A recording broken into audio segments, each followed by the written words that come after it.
ছোট বন্ধুরা, বিদ্যাবৃক্ষ চ্যানেলে তোমাদের সবাইকে স্বাগত।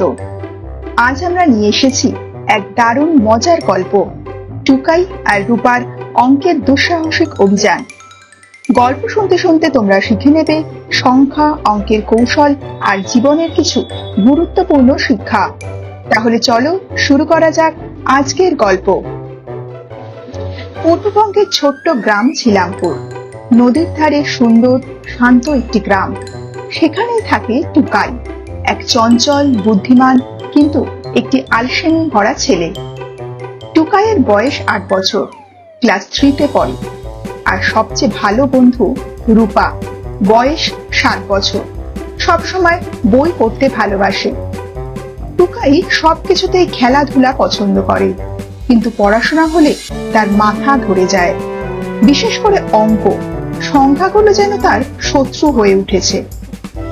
একদিন বিকেলে রূপা টুকাইয়ের বাড়িতে আসে, হাতে বড়সড় একটা বই, নাম জাদুর অঙ্কের বই। রূপা বলে, দেখ টুকাই, বাবু কাকু আমাকে এই বইটা দিয়েছে, বলেছে যে এটা শেষ করতে পারবে তার মস্তিষ্ক খুলে যাবে। টুকাই হাসতে হাসতে বলল, মস্তিষ্ক খুলে যাবে মানে? মাথার ভেতর বাতাস ঢুকবে নাকি? রূপা বলল, উফ, আমি বলছি না পাগলামি করতে, বইয়ের ভেতর নাকি রহস্য আছে।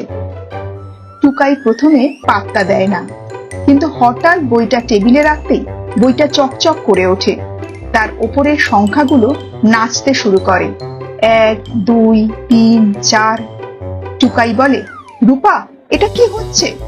রূপা বলে, আমিও জানি না। বইটা নিজে থেকেই খুলে গেল।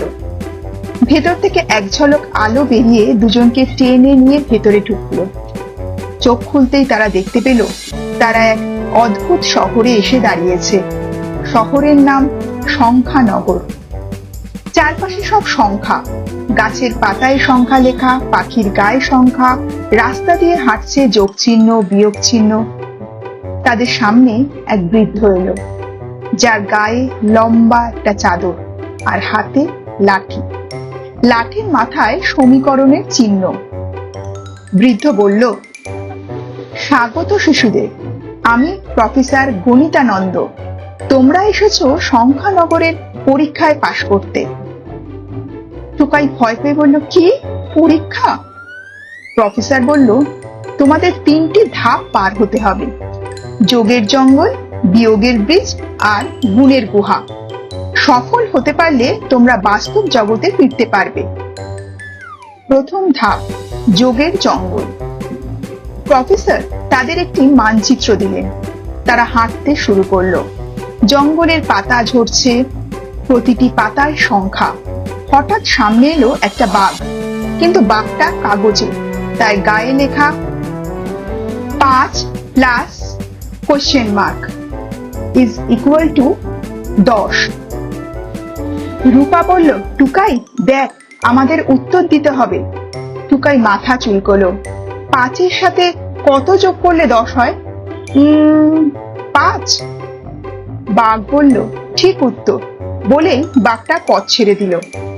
এইভাবে তারা আরো অনেক সমস্যার সমাধান করতে করতে এগোতে লাগলো। যেমন 7 plus question mark is equal to 12। উত্তর বলল 5। 3 প্লাস 6 ইজ ইকুয়াল টু, উত্তর তারা দিল 9। Question mark plus 4 is equal to 9, উত্তর দিল 5।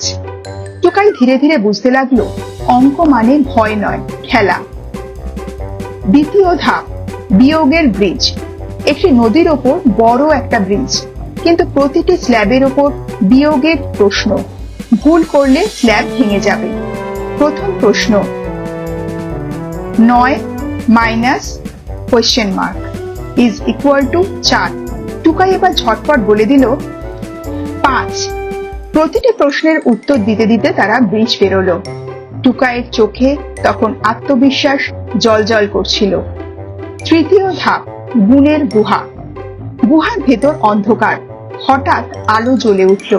দেওয়ালে লেখা 2 গুণ 3 is equal to question mark. Tukai প্রথমে থমকালেও রূপা তাকে বোঝালো গুণ মানে বারবার যোগ, তুই 3 বার যোগ কর। টুকাই বলল 2 + 2 + 2 = 6। সে উত্তর দিল 6। একটার পর একটা প্রশ্ন এলো।